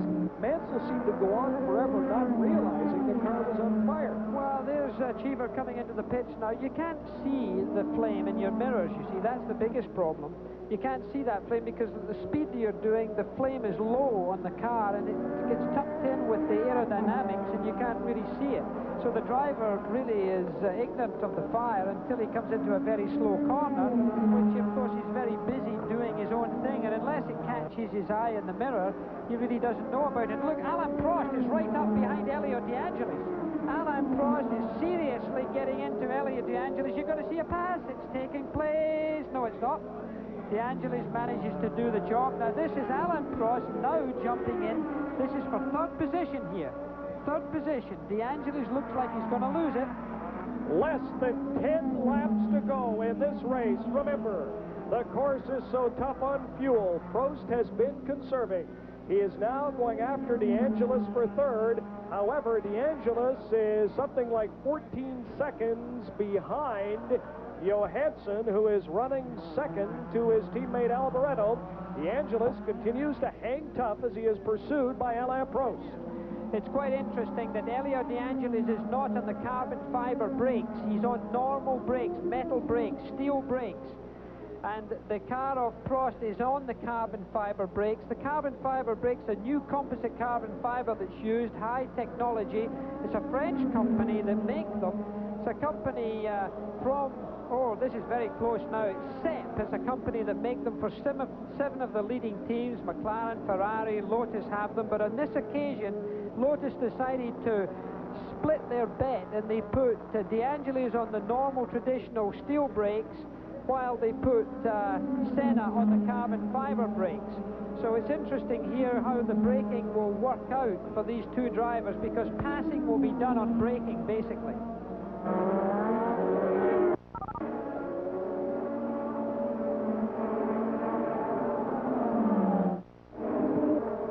We've just seen a sign put out to Mr. Johansson saying slow. The Ferrari team aren't trying to dampen him down in his 13th Grand Prix. I remember how Alboreto ran out of petrol at San Marino. It's 5 laps this race. I think the last time we saw Ferrari 1-2 was Arnoux and Tambay in '83 in Holland. That's a long time ago, and they don't want fuel consumption to spoil another 1-2 for the famous Scarlet car. Back to you, Jackie and Brian. It was indeed Holland in 1983, the last time Ferrari was 1-2. The only other time Ferrari has been 1-2 in the Canadian Grand Prix was at nearby Mont-Tremblant, Quebec in 1970, when Jackie Ickx was 1st and Clay Regazzoni finished 2nd. Running 2nd right now is this man, car number 28, Stefan Johansson. Johansson trailing Alvaretto by about 3 seconds. They have a substantial lead over Prost, DeAngelis, followed by Rosberg and Mansell. Well, Rosberg has caught up quite well. He's got himself into 5th position because he had a little bit of a spin out. He had all sorts of troubles. He seemed to come into the pits at one point and get himself some new tyres after a spin. So that's been a pretty impressive race, in fact, by Keke Rosberg, who's up to 5th spot. Jackie, speaking of moving up, Alain Prost has now moved up to within 13 seconds of Stefan Johansson, who is now trailing his teammate by 1.86 seconds. Yes, but there is only 7 laps to go, and it's really have to have something dramatic happen. But this is at the stage in the race when dramatic happenings do occur, and if there's a fuel problem, it would certainly start to happen around now. Ferrari trying to win the Canadian Grand Prix for the 4th time. X won in 1970. The late Gilles Villeneuve won the inaugural race here in Montreal in 1978. And René Arnoux fired this year after the race in Brazil won 2 years ago in 1983. Here's the man that should do it this afternoon, Michele Alvaretto, as he tries for his 4th career victory. He's won in Las Vegas, won in Detroit. He has only 1 victory for Ferrari, and that was last year in Belgium. The one good thing about Ferrari, when they get it right, they get it very right, and then they have good mechanical reliability. They're very strong because they've got tremendous resources and experience in Maranello in Italy. They are by far the most experienced constructors of racing cars in the world. And when they get it right, it really means to me that Alvaretto has a very solid chance of winning the World Championship this year. For me, the 2 drivers with the best chance are Alvaretto and Prost for the World Championship. And of course, the last Italian to win it in an Italian car was Ascari way back in 1953. There's Elio De Angelis working hard in 4th position there with his John Player, Team Lotus, car number 11. Ayrton Senna, who would have been up there with him, had trouble with his turbo early on and had to come into the pits, is still out on the racetrack. It must be refreshing for our ESPN viewers not to have to get up very early in the morning on the west coast of America. Getting up at a normal time and being able to see a normal race over here must be at least a relief. Well, I tell you, viewers in Canada get to see the entire season, exclusive coverage, every single race on Sports Weekend, and of course the races in the United States carried on ESPN. We'll be in Detroit 1 week from today as the Formula One season continues, but as we wind it down now, 6 laps to go, it is Alvaretto, Johansson, Prost, and DeAngelis. Michele Alvaretto, should he hang on, will surge into the world driving lead. We're looking at Keke Rosberg. Keke Rosberg coming through the field extremely well. He did an excellent job, Keke Rosberg, in coming through the field. Speaking of world standings, Rosberg, of course, a former world champion. Rosberg is some distance behind anybody else. There's not much improvement that he can make. He's not going to catch De Angelis unless something goes far wrong. Nigel Mansell is who we're looking at right now, and he's done a very steady race, picking up 1 point in the World Championship if he holds that position right now. 9 points for 1st place, 6 points for 2nd, 4 for 3rd, 3 for 4th, 2 for 5th place, and 1 point in the World Championships for 6th place. You mentioned 1 point for 6th place. That is all that Stefan Johansson, running 2nd, has heading into this, the 5th race of the season. He was 6th in San Marino, but it looks like Johansson will finish 2nd to his teammate Alvaretto. Keke Rosberg, the former world champion, running in the number 5 position, but as you say, Jackie, well back. In fact, he is now 42 seconds behind Michele Alvaretto. The story continues to be this man, number 27. What a great day for the Ferrari team, and they so dearly love to win here on the circuit named after one of their greatest drivers, Gilles Villeneuve. But Alain Prost is in fact catching Johansson. It's interesting. I'll take a gap in this next lap as they come through here, coming through the hairpin now, and look, Alain Prost is very, very close to Johansson. I think you're going to see a naughty. Here he is. That is Alain Prost going past there within a second. There you see the two of them. That's the battle for second place. Is there something wrong with Johansson's car? Because as I look at the computer, he was 6 seconds back only about a lap and a half ago, and now he has closed that. Well, I think you'll find that he may have a little braking trouble, but I think at the same time, Alain Prost has really got the bit between his teeth. This is the type of performance that we could expect. I think it is surprising that he's allowed Alboreto to get quite as far ahead of him as he has. I would suggest he has a little bit of trouble, but it'll be a spirited few laps. It's only a matter of 4 laps to the end of this race, so Alain Prost is really closing up. I think you're going to see one heck of a battle here in these closing laps, but it is impressive that Prost has been able to catch him as quickly as he has. Well, you said early on today that Prost is the master tactician and would possibly lay back, use his fuel wisely, then make his move late in the race, and he is making it right now. Well, Alain Prost, very calculated, very cool. This is not for a victory at this moment, but who's to know what can happen in these last 3 or 4 laps? Fuel could certainly be a problem. You get things like fuel surge where a car, and this is the final hairpin right now, there is Alboreto. The other red car, the second car in your picture right there, is Johansson. Then the red and white car is Alain Prost. They're all very close. Alboreto isn't out of Prost's reach at this stage, I can tell you. Hang on to your seats. We have an exciting finish coming up to this 1985 Canadian Grand Prix.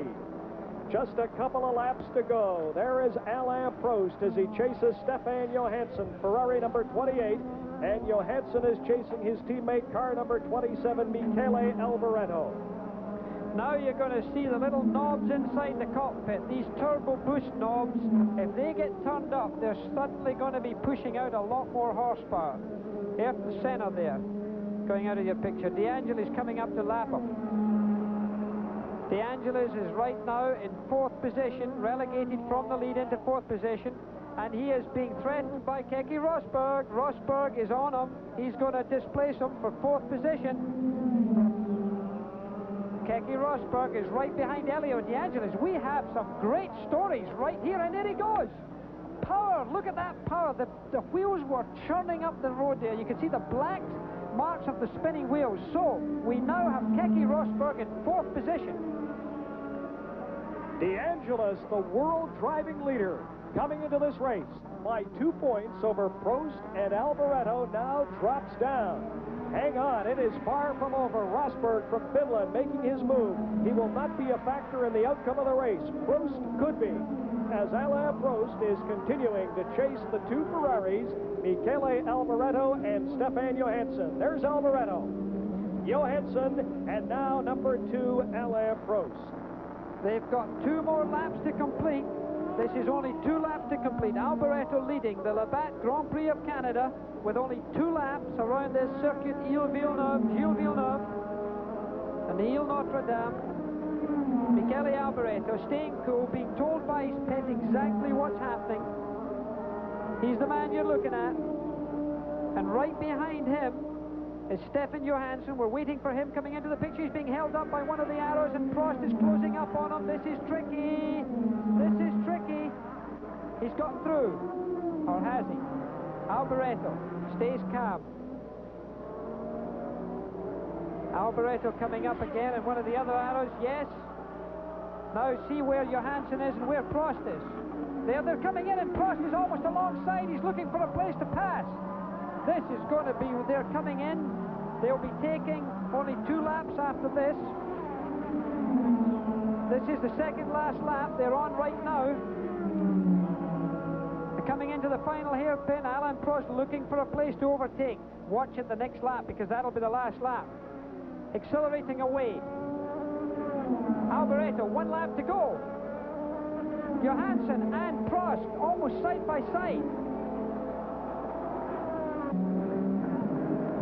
And there's a slower car in between them here, Brian. This could be tricky. This could be very tricky on this last lap.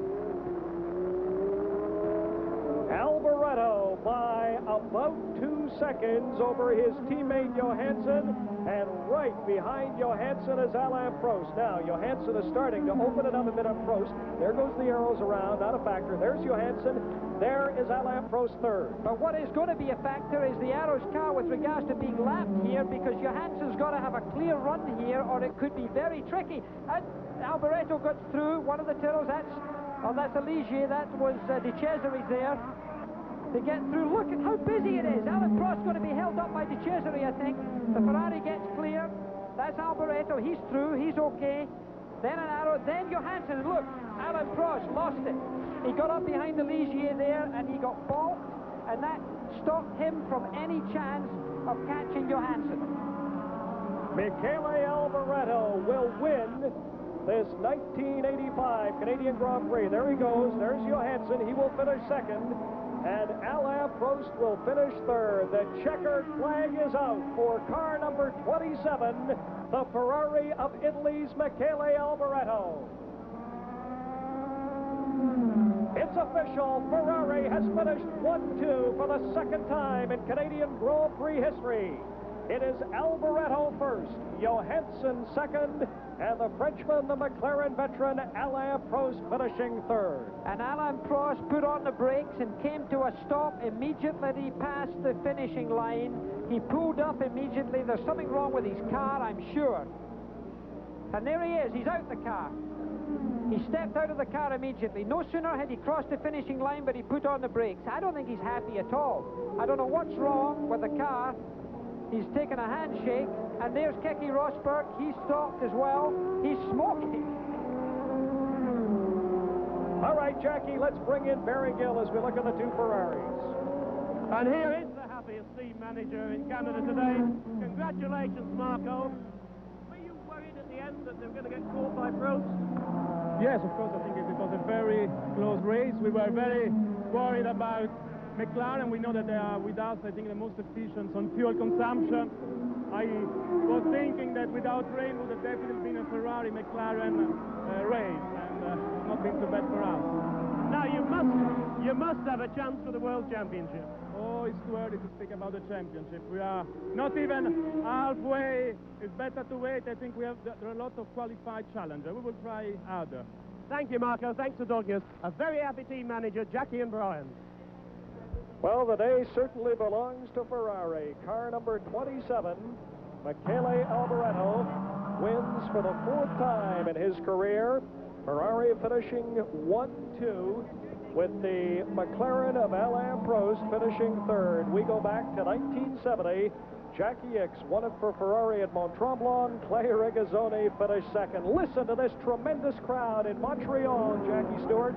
As we look at the unofficial results, they love that car number 27. They are going crazy.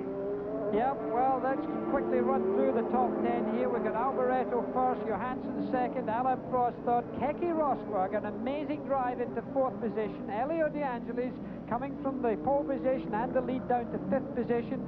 Nigel Mansell makes up the World Championship point standing in sixth position.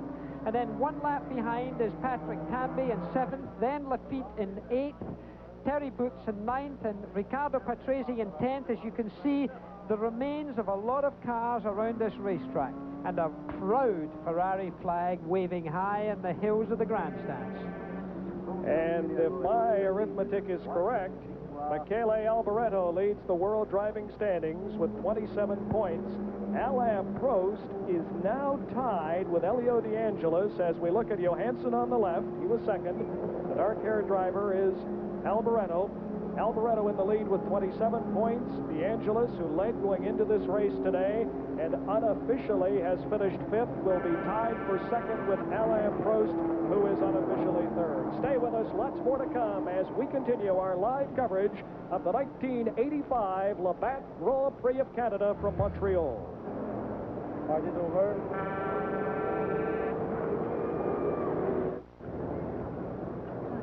Okay, it was better the other way. Can I put it the other way?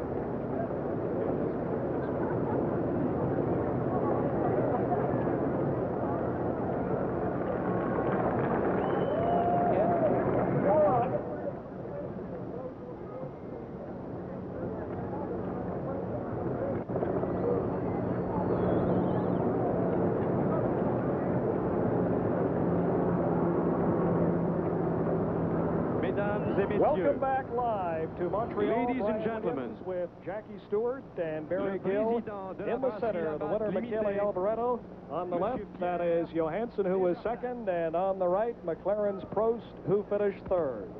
The official presentations. Pierre Desjardins from Labatt Breweries of Quebec. J'aimerais tout d'abord remercier les milliers de bénévoles qui font cette course un succès à chaque année. J'aimerais aussi remercier la Fédération internationale, la Fédération canadienne, la Fédération du Québec, ainsi que le gouvernement du Québec qui nous a apporté un support tout particulier cette année. Ladies and gentlemen, on behalf of the Labatt Brewing Company, I would also like to thank the drivers, their crews, and the many sponsors who make this race an event. A very successful event indeed. Thank you very much.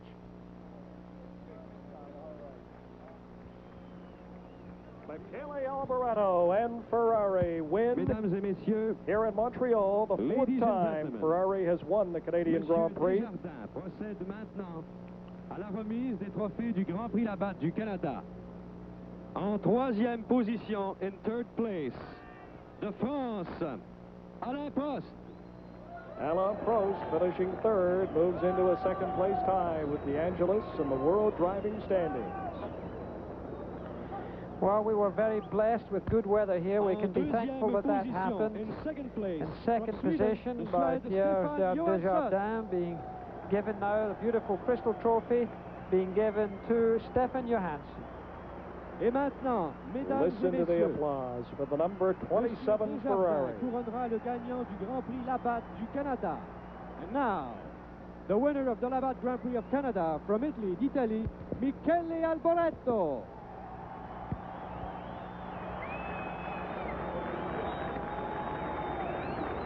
Mesdames et messieurs, Mademoiselle Grand Prix offre maintenant des fleurs aux gagnants. Miss Grand Prix will present flowers to the winner. Et Monsieur Desjardins présente au gagnant le trophée Gilles Villeneuve. Now Mr. Desjardins presents the Gilles Villeneuve trophy to the winner.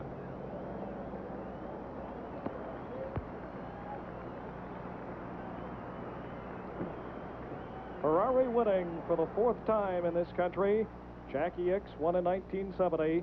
The late Gilles Villeneuve winning the inaugural race on this circuit in 1978. René Arnoux fired from Ferrari, winning in 83. And the winner in 1985, Michele Alboreto. His fourth career victory, one in Las Vegas, one in Detroit for Ken Tiro, one last year for Ferrari in Belgium. And for the second time, wins for Ferrari. Big story is the gentleman on the left, Jackie Stewart, Stefan Johansson. He picks up some very valuable points. Well, Stefan drove a wonderful race. I think Michele Alboreto, the national anthem of Italy being played for the team rather than for the driver. In fact, historically is the case. Michele taking his hat off for his own national anthem. A driver who I think we have a very good chance of seeing on the same kind of podium when the World Championship presentation comes round. I think it will be he or Alain Prost. Well, he has moved into the world driving lead. He now has 27 points. Alain Prost has 22, as does DeAngelis. DeAngelis today was fifth, and here's Barry Gill. 1 year for this day, and I am very happy now, for me and for all the team. A first and a second. Sorry.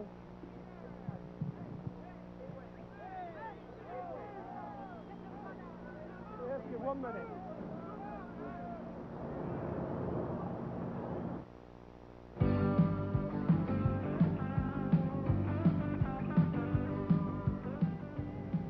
The 1985 Grand Prix Labatt du Canada on ESPN has been brought to you by Dodge, a performance revolution, an American revolution, and by Honda Motorcycles, Honda, follow the leader, and by BF Goodrich, makers of high-performance TA radials.